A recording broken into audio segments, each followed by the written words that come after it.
Hello, hello, and welcome to my thought on this very interesting Tuesday.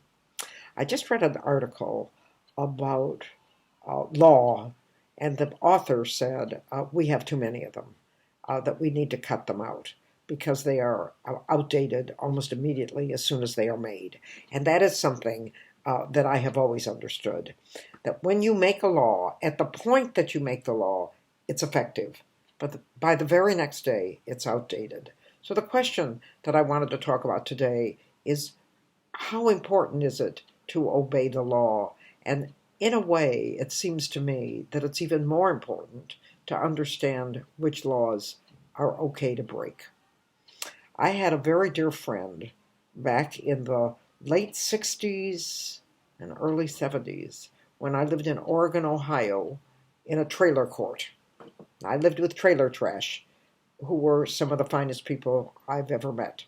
And one of those fine people was a woman named Kay Dart.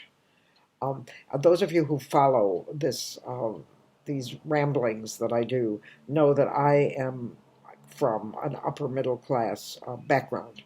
And although I was emotionally very unhappy, I had more than enough material uh, advantages. This was not the background for Kay Dart. She was impoverished.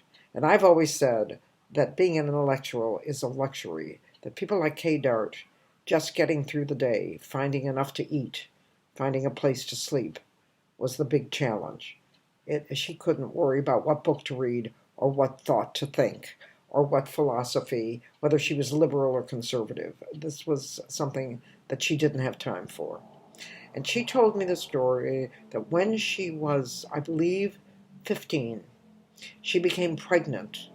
The man's name was Tom, and she was afraid to tell her mother because, contrary to what people think, uh, very poor people are very often very religious and very tied to being proper.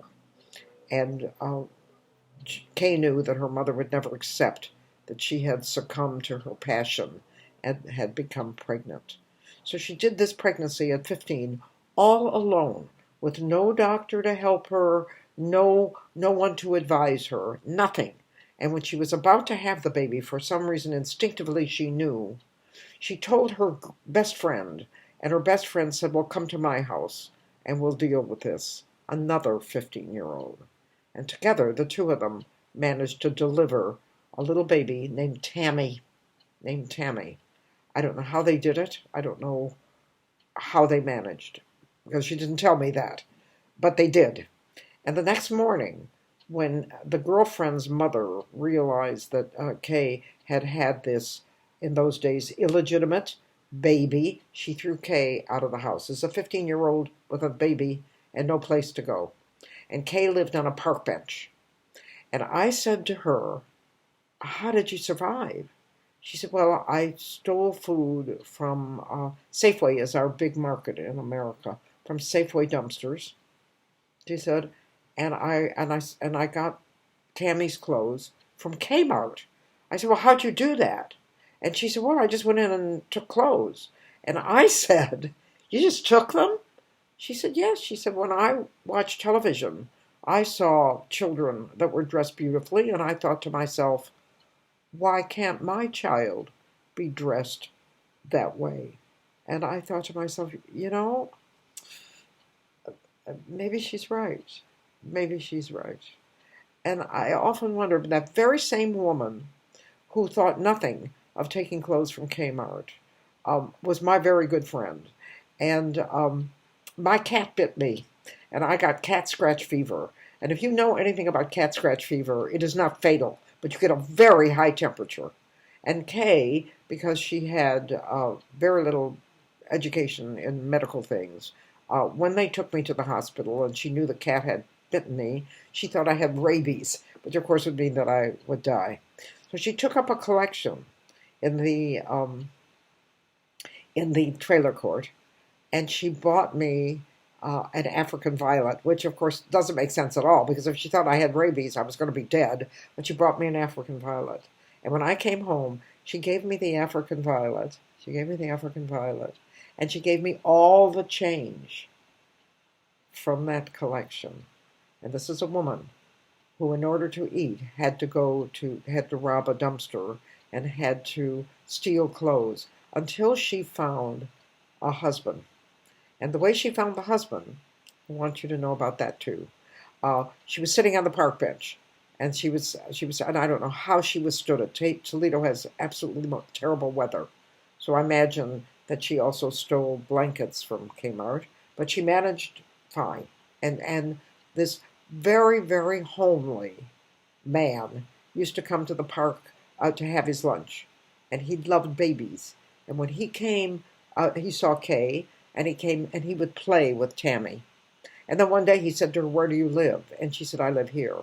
And he said, "On the park bench?" And she said, "Yes." And he said, "You can't bring up a baby that way. I'm going to marry you." That was how she got married.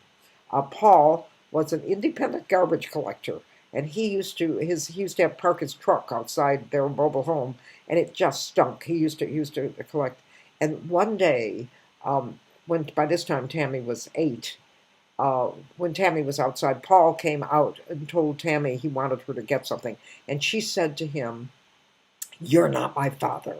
And at this point, out of the mobile home, Kay shot out and smacked this kid from here to the end of the trailer court. And of course, knowing me, I don't believe in hitting children. I don't believe in hitting anyone. And I was appalled. And then she said to Tammy, she said, "That's the only father you've ever met." So I've told you about two rules, two laws that I felt that Kay broke. And I think that maybe in a way she didn't break them. She was smart enough to know that those laws at that point were not laws she should abide by. That in order to continue her life with this new husband and with this new baby, and to keep that baby alive, laws against stealing, laws against abusing children, hitting children, did not apply to her at that moment. It's something to think about, isn't it? And thank you so much for joining me for my thought on this Tuesday.